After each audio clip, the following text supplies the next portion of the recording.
വിദ്യാഭ്യാസ സ്ഥാപനങ്ങൾക്ക് അവധി പ്രഖ്യാപിച്ചുകൊണ്ടുള്ള വളരെ പ്രധാനപ്പെട്ട വാർത്താ അറിയിപ്പാണ് ഈ മണിക്കൂറുകളിൽ പുറത്തു വന്നിരിക്കുന്നത്.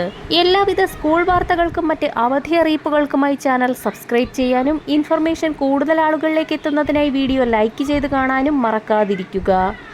സംസ്ഥാന സ്കൂൾ കലോത്സവത്തിന് നാളെ സമാപനം കുറിക്കും. സ്വർണ്ണക്കപ്പിനു വേണ്ടിയുള്ള ഇഞ്ചോടിഞ്ച് പോരാട്ടമാണ് നടക്കുന്നത്.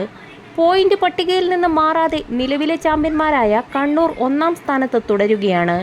സംസ്ഥാന സ്കൂൾ കലോത്സവത്തിന്റെ സമാപന ദിവസമായ നാളെ തിരുവനന്തപുരം ജില്ലയിലെ മുഴുവൻ സ്കൂളുകൾക്കും അവധി പ്രഖ്യാപിച്ചു. വേദികൾക്കും താമസ സൗകര്യമൊരുക്കിയ സ്കൂളുകൾക്കും വാഹനങ്ങൾ വിട്ടുകൊടുത്ത സ്കൂളുകൾക്കും നേരത്തെ 3 ദിവസം അവധി പ്രഖ്യാപിച്ചിരുന്നു. മറ്റ് സ്കൂൾ കുട്ടികൾക്ക് കലോത്സവം കാണാൻ അവസരം വേണമെന്ന ആവശ്യമുയർന്ന സാഹചര്യത്തിലാണ് അവധി നൽകുന്നതെന്ന് വിദ്യാഭ്യാസ വകുപ്പ് അറിയിച്ചു.